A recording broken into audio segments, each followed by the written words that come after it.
What if Al Gore won the 2000 U.S. presidential election? First, there are a couple of different things that we can change to make Gore win the election against Bush and Cheney. The first scenario would have the Supreme Court rule in favor of Gore and Lieberman over Bush and Cheney and Florida stays blue. The second would have Gore choose Kerry as his running mate instead of Lieberman to get all of the Nader votes.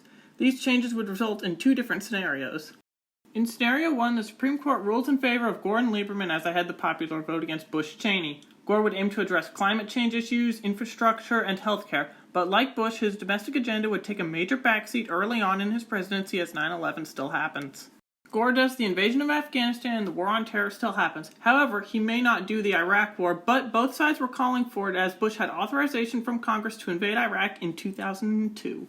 An alternate Iraq war with the Gore administration is too hard to predict as Lieberman was pro-Iraq war and is the current vice president, but in our timeline, Al Gore himself was against the Iraq war.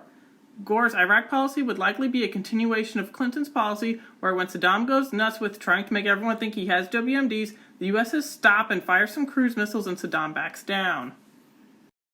You see, Saddam wanted Iran to think that Iraq was still tough after the Gulf War despite the horrible conditions brought upon by Clinton's sanctions, which were aimed at regime change. Clinton had also told Bush upon entering office that Saddam would cause major problems for him, implying that the Baathists had to go. Unlike Bush and Clinton, however, Al Gore was more willing to play Saddam's game, a decision which would not play well with certain lobbyists and members of Congress who would stop at nothing to continue the polarization and criticize anything Gore does, especially regarding Iraq after the 9/11 attacks. Some politicians would associate Baathist Iraq as a state sponsor of terrorism and push for the invasion. I could see a chance that Gore gives into these hawkish demands to go into Iraq from Congress, lobbyists, and his own vice president, but I feel like in his first term at least he would keep the focus on Afghanistan and the need to concentrate American efforts there. Gore could also back up his credibility against the Iraq War by bringing up his time as an engineer in Vietnam, his previous voting patterns of being in favor of the invasion of Grenada, the Gulf War, and being Clinton's vice president during the breakup of Yugoslavia. Come re-election time, the Gore-Lieberman ticket would likely face off against Republican John McCain or Rudy Giuliani. There would be an easy victory for Gore against Giuliani and he wins in a landslide, but McCain is a different sub-scenario with many moving pieces that could go either way and will be a video on its own as a part 2 to this video. In Gore's second term, Lieberman still has a hawkish view on Afghanistan and still advocates for going into Iraq after the Gore victory. Gore would then give more federal funding to help Katrina and use it as an example for why the United States needs to help combat climate change.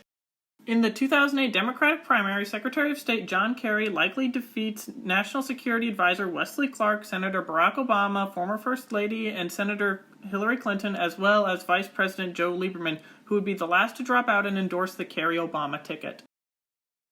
The Republican primary sees John McCain, assuming he didn't run in 2004, Mitt Romney, Jeb, and possibly W as the frontrunner, while Ron Paul still thinks he has a shot at the presidency. The housing market would still crash in 2007, giving the 2008 election to a Republican, likely being John McCain, Jeb, or W. Neoconservatism is still a major ideological faction of the Republican Party without the Iraq War happening in 2003, and the Iraq War would probably happen in around 2011 with the Arab Spring, witnessing Iraqis and Iraqi security forces turning on Saddam's regime.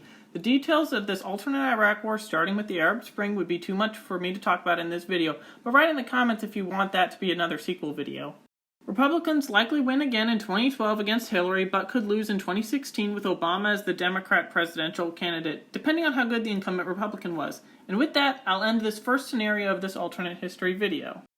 Scenario 2 has Gore select John Kerry as his running mate in 2000 and narrowly defeats Bush and Cheney in the election in Florida. Kerry is able to eat into Ralph Nader's support and could take things harder on Cheney in the vice presidential debate. There's more of a climate change-based government, more possible that there is no Iraq war without Lieberman, but only slightly as Kerry flip-flopped on the Iraq invasion a few times in our timeline.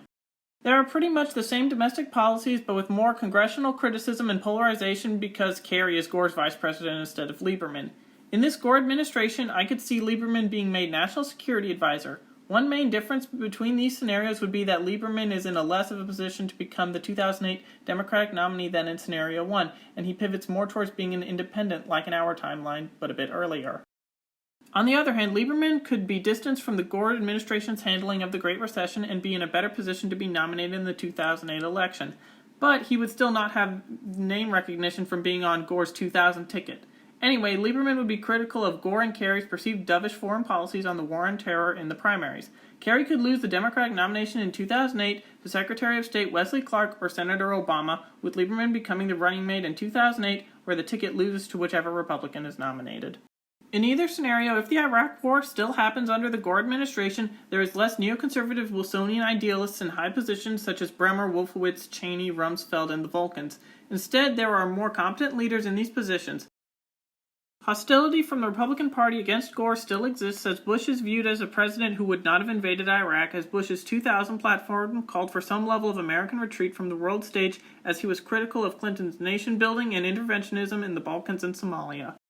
In the event of a Gore-led Iraq war, Republicans would see a party civil war between Weinberger doctrine and Wolfowitz doctrine foreign policy followers, as neocons are in favor of the war while partisan anti-Gore Republicans are critical of it. Iraq has so many moving pieces due to the uncertainty of who Gore would appoint in positions in Iraq to determine their policies and how it affects Iraq and his Iraq war. I know I circled back to an alternate Gore invasion of Iraq and the political and military consequences, as well as the results of it, but hey, it's still worth mentioning. What do you think would have happened had Al Gore won the 2000 U.S. presidential election? Let me know which of these two scenarios presented to you that you think is most plausible, and thank you for watching.